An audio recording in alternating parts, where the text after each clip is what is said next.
People are like, wait a minute, I don't feel the body. Okay, well, now we have to assess for dissociation. So we assess for that. So there's a certain number of people we need to help with that particular issue.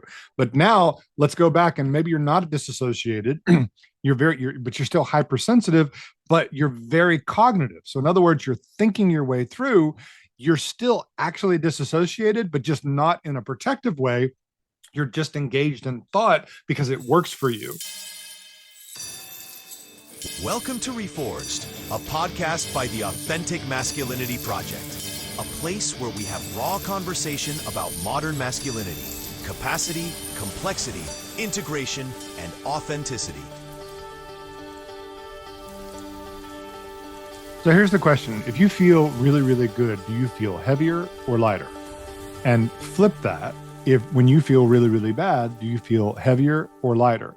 And pretty much most people are going to answer that when I feel really, really good, I feel free. I feel lighter, right? When I feel bad, it's all, it's energy is stuck, right? In very specific aspects. So when we look at what it is that we're trying to do when we're trying to heal ourselves, is we're trying to go from a density to a lighter, higher vibration or frequency. And so the question is how do you do that?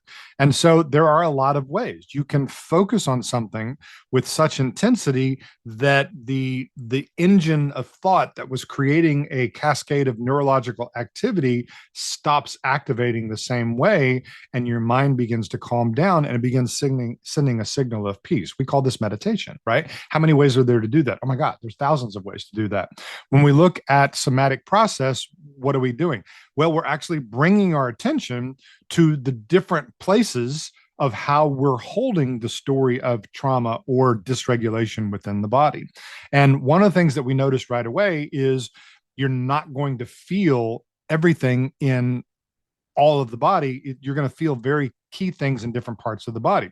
But first of all, people are like, wait a minute, I don't feel the body. Okay, well, now we have to assess for dissociation. So we assess for that. So there's a certain number of people we need to help with that particular issue. But now let's go back, and maybe you're not disassociated. But you're still hypersensitive, but you're very cognitive. So in other words, you're thinking your way through. You're still actually disassociated, but just not in a protective way.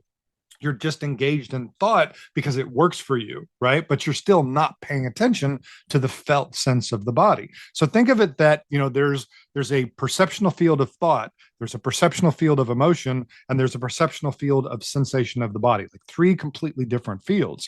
And just by like in a body scan of mindfulness-based stress reduction, if we just bring our thought, our subjective consciousness out of the abstract reality of our mind into the experiential felt sense of the body, we've just shifted brain activity into what's known as an experiential mode of brain activity. Now, the default mode is great. It allows us to have an imagination that allows us to create a lot of things and ask, look at something 360 degrees and say, is this a better way?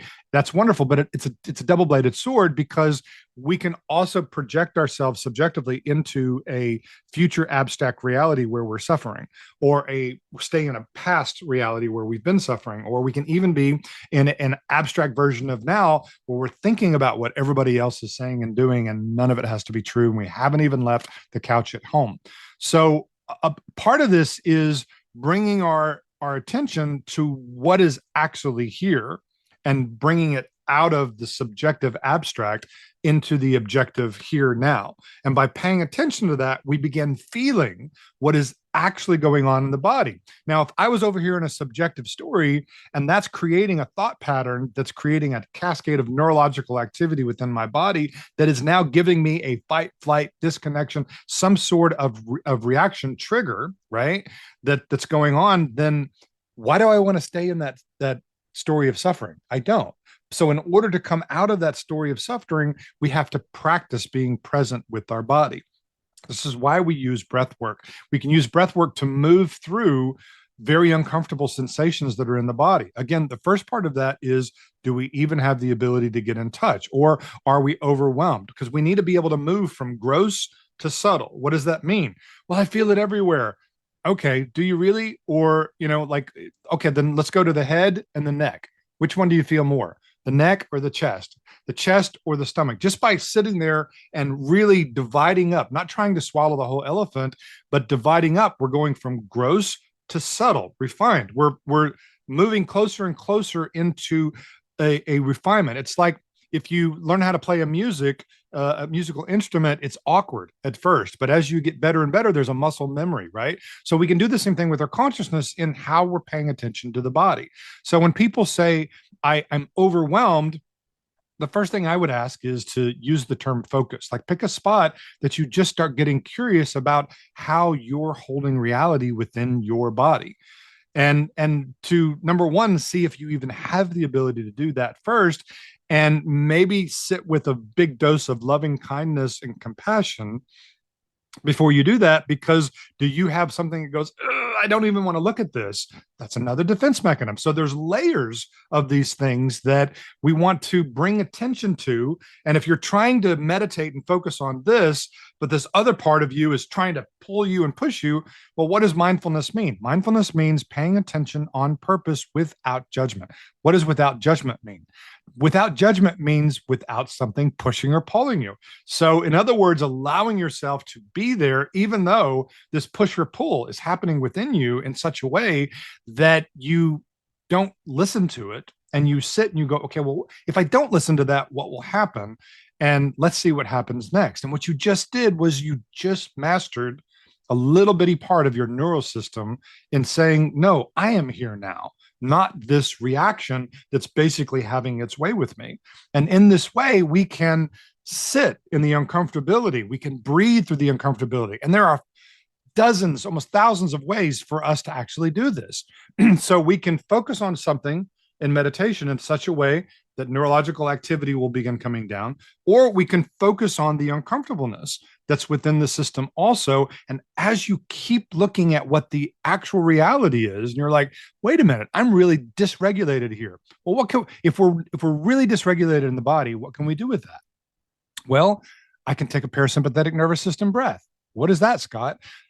Big breath in through the nose, all the way full, and then a sip at the top, a little bit more, and then blow it out through the mouth, but then blow it out like until your lungs are just flat, right? And do 2 to 10 of those. Do as many of those as you need, because it's one of the fastest ways to do what? To downregulate your autonomic nervous system from extreme parasympathetic nervous system activity or sympathetic nervous system activity back into normal parasympathetic nervous system activity, which I call flow.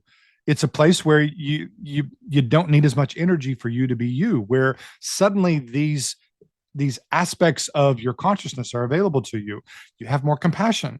You have open-mindedness. Here's the superpower. You have curiosity. And suddenly when you calm things down and you're like, okay, now that I'm calmed down, I want to do an inventory of what I need to process. And I'm going to maybe systematically go through this stuff to hunt the beast with curiosity, and then bring up this one issue in a place of safety to where we're like, okay, well, where do I feel that? And how do I dissolve that? And getting curious with that in such a way that there's all of these triggers that we have from generational trauma, childhood trauma, or past romantic relationship woundings. They're defense mechanisms that came on board to protect us. And we're grateful for that. We're so grateful for that. But now what they're a lot of them are doing is they're now getting in the way of normal operating procedure, or they're blocking us from connecting and growing in our life the way that we truly want to. So it's not that we aren't thankful for them. It's just that they served their purpose and maybe they helped us survive, but now they're not allowing our soul to do what it actually came here to do. So we want to kind of put it up on the not the chopping block, but we want to put it up for maybe military review and go, hey, let me give you a medal. Thank you for your service. But, think maybe we can restation you, because the original protective mechanism that you came on board to help us with, it's no longer serving. Now you're actually going against you. We're either growing or we're dying, right? So when a protective mechanism is no longer allowing us to grow, it's going against its original purpose. And when we have that conversation with that part of us, you'll see often this dramatic release or a restructure of how we're now holding reality. Like, what if your job, instead of protecting me from the betrayal trauma that I have of past relationships. What if your job was to keep my heart open and completely vulnerable because it's a great connector, but yet now I'm paying attention to, red flags in a really, really healthy way. And now I've established really healthy boundaries and I've learned how to communicate those boundaries. Like there are several different steps that are in there that are a part of, okay, hey, I actually know how to attract a healthy relationship now. I don't need that defense mechanism blocking me from freaking out when I'm actually approaching somebody that might actually be a safe relationship. But it doesn't mean that you're not going to still bounce off of people that are also that hurt people. That's true. It's just that use your time in the pit of what you've learned as a guide, not as something that's keeping you from connecting and growing in your life the way that you're supposed to. So there are so many ways to somatically process soma of the body. And there's different ways to come into the consciousness depending on how that person's consciousness work. And not every way works for everybody. And the reason is, that number one, there's, this it's not okay to be not okay is this one particular level of defense mechanism. And so that's the hood that we have to figure out how to get out of the way for us to actually look at the engine. And then there's a lot of different types of engines and how people like dismissive avoidant, anxious attachment, disorganized fearful avoidant attachment, even people that have secure attachment, they're still just normal things that all of us have to deal with. And a trauma is not what happened to us. It's what occurred inside of us because of what happened to us. And so our job is not to eliminate or process every trauma. Our job is to have a mindful inquiry process that helps us identify those particular defense mechanisms that are now in the way of us being who we want to be.